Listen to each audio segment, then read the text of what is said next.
Hello everyone, welcome to Learn Data Structures and Algorithm in Python course. In today's lecture, we'll be discussing about stack.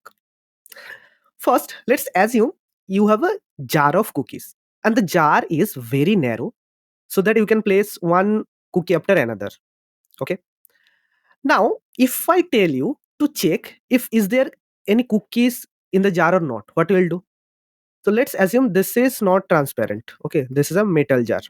Then what will do? First, you will open the lid. Okay, then you will look from the top, right? So what you'll do, you'll look from the top.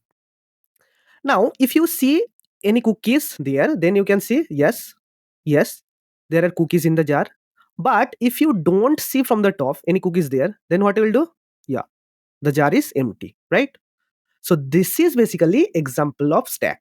That means you can only access the item from one end, from the top, because this part is not transparent. This part you can't see.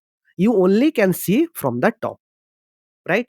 Now let's say I tell you to take one cookies from here. First you will see from the top if there are any cookies, then you will take it, right? Otherwise if it is not, then you can say this is empty, right? Or if let's say you want to put one cookies inside this, so what will do, you will put at the top, right? From there. So this is basically example of stack. That means we can do operation from only one end, only from the top. From bottom we can't do that, from middle we can't do that. We can do only from one end. Now why do we need stack data structure? Let's go to a website. Okay, this is our Vizuara website. Now this is our home page. Okay, now you can see there is a back button, right? Now if you press and hold here, now what you'll see, only one website is there, only one link is there, right? So this is the home page. Now let's say I want to navigate to team section. Okay, then what will do? Okay, it is navigating to team section. Okay, now if I press and hold here, sorry, now if I press and hold here, now you can see, so this is basically home. Okay, home page. Now this is our current page. Okay, so this, you can think like this is an element. So if you imagine this is like a container, so first link is in the bottom, then whatever the team link is, put it in the top. Okay, then let's say we visit to different link. Okay, our services. Okay, now if you do the same thing, press and hold in the back button, then what you'll see, you can see there are three links, right? So this is for home, this is for team page, this is for our services. That means whatever we are navigating, browser is storing all the histories here, right? First this is home page, this is then team page, this is our services. Now let's say I press this back button. Okay, then what will happen, I am navigating to team page. Then again if I click back button, so it will move to home page. Okay, so this thing actually managed by stack. This thing actually managed by stack. So stack only needed where we want to do operation from one end, right? We want to store items at the top. That's why stack is needed. So you can think like this is a pile of plates. So we can place plates one after another. Like then, if we want to access the plate, let's say we want to add a new plate, then we can add from the top. Okay. Now, if we want to remove the plate, we can remove from the top. Right. That is also an example of stack. Now you can tell like why do we need stack data structure? We can do this using array, but the problem here is many of the programming language like C++ and Java, the array size of the array is defined. Like when you define the size of the array once, you can't increase the size. So here in stack, what is happening? The size is dynamic, right? So initially, let's say it is empty. Initially, it was empty. Then let's say I want to put one item. Okay. Now I can remove item from here. So size is not defined in the stack. This is the main advantage of stack, right? There are other use cases of stack also. Let's say in programming, when we call a function, let's say a function a, okay, function a. Now let's say I call the function, okay, then this function calls another function b, okay, then this b also call another function called c. Now to manage the order, which function call first, which will call last, this thing should be managed using this stack data structure. This is also one use cases. Another use cases, like if you can remember, like many of the editing software, so when we do undo operations, like undo operation, this undo operation basically perform using this stack data structure, right? These are the use cases of stack. Okay, so when we talk about stack, the things we have to remember, bottom element, the element at the bottom is called bottom element. Then element at the top is called peak element. Okay, so in stack we only can access the peak element, we can't access the bottom element, because whatever we can see from the top, that only we can access. That's why we can only access the peak element. Okay, now let's say I want to add an element at the top. Okay, then this thing is called push operation. That means I want to push something into there. Now let's say I want to remove the last element from the here, because I only can access the last element at the peak, right? So this is called pop operation. So in stack, first push operation and then pop operation happens, and whatever the element at the top is called peak operation, peak element, right?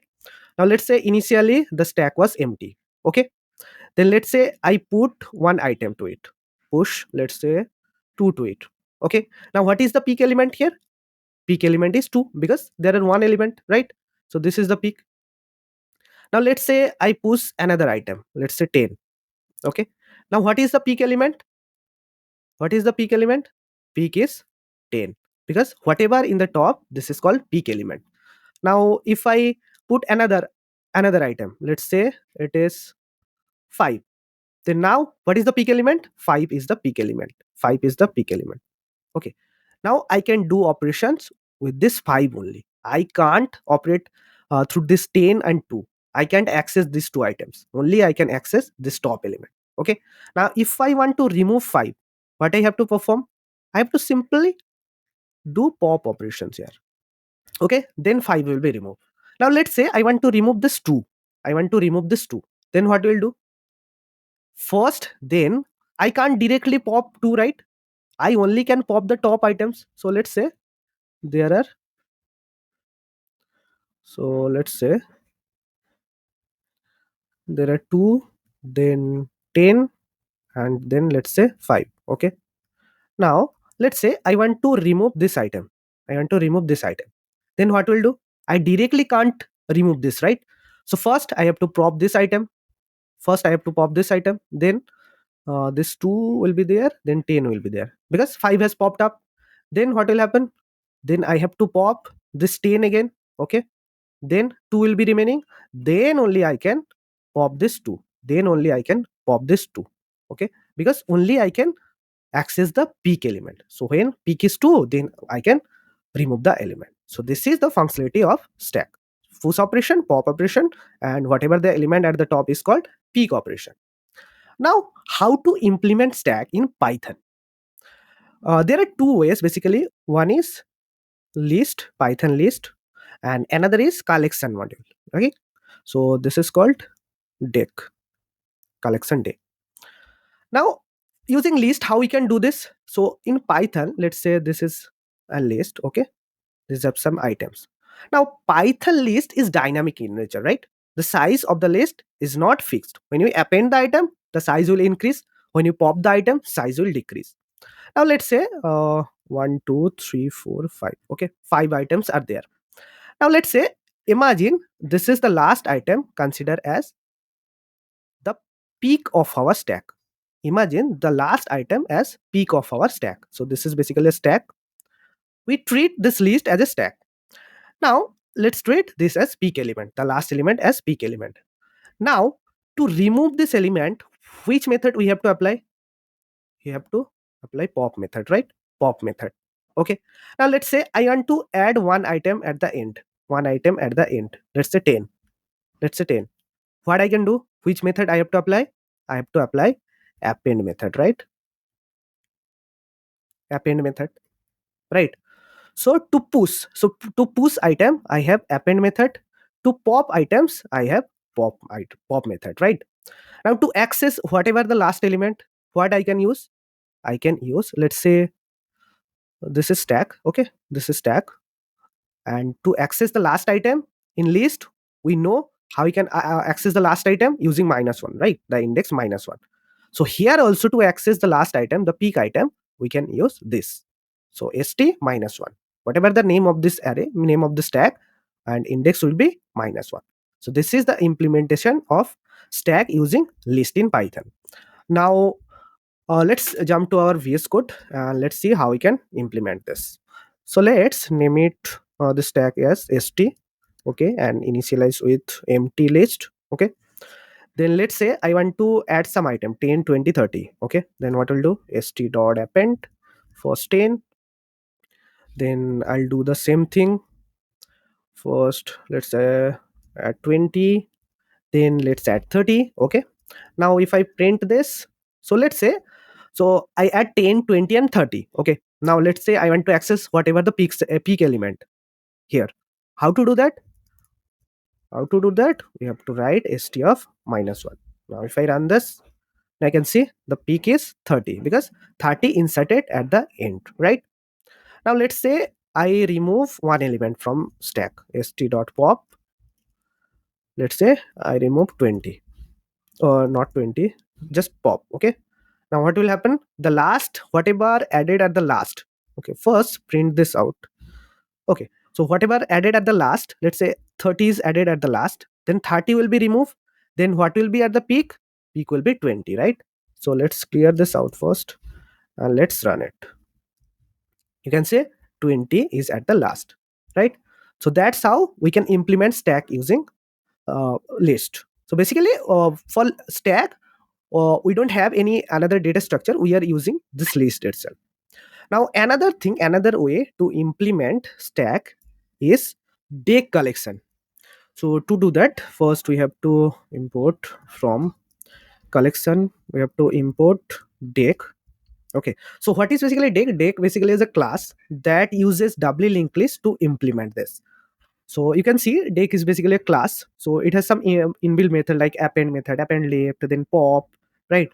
So there are some method that we can use to implement stack, and this is related to list. This is very very fast, and it is also recommend to use this deque to solving this stack, right? Stack problem, to implement stack and solving problem, right? Because this is very very fast and this uses linked list to implement.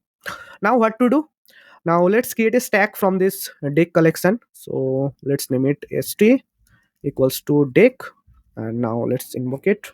Then we'll do the same thing. So we'll do st dot append 10, and then let's say 20, then 30, okay, then let's say 40, okay.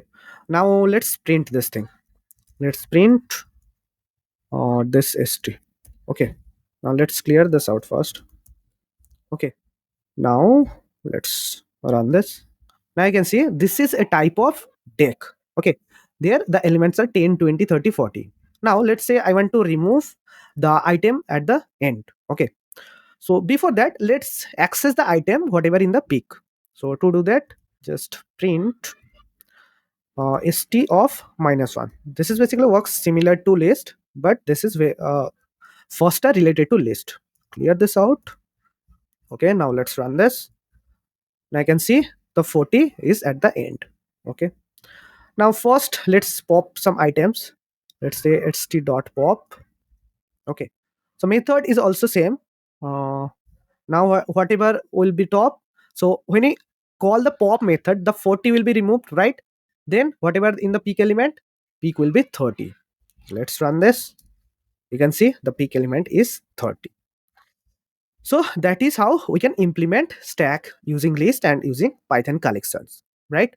Now there is another thing. Let's say there are okay, there are 4 items, right? Now if I call this pop method for let's say 4 times, then what will happen? First it will remove 40, okay. First it will remove 40, then it will remove 30, then at the third pop it will remove 20, then at the last it will remove 10, right?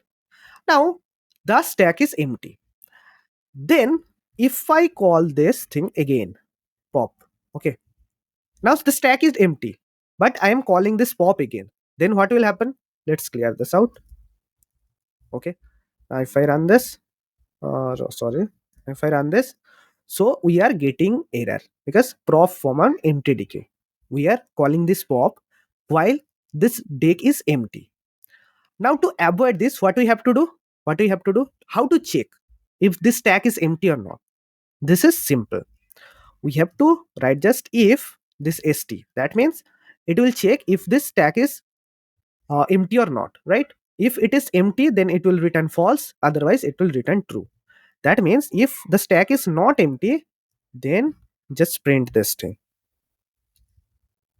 Okay, tab, then just print this thing. Now let's remove this pop because we are calling it 4 times. Okay. Now if we run this, let's clear this out. Okay. Now let's write another thing. Write else also. So if the stack is not empty, then just return the peak element. Otherwise, let's just print the stack is empty. Okay. Now let's run this. You can see the stack is empty. That's why we can avoid the error. First, we have to check if the stack is empty or not. Then we can do the operation whatever you want. You can print the peak element or you can pop the items, right? Pop the items also. First, we have to check if the stack is not empty. Then do this thing. So I hope now you have understood. You have the basic understanding what is basically stack is and why do we need stack. So in the next lecture, we'll be solving some problem on stack, right? So that's it for today. See you in the next lecture. Thank you.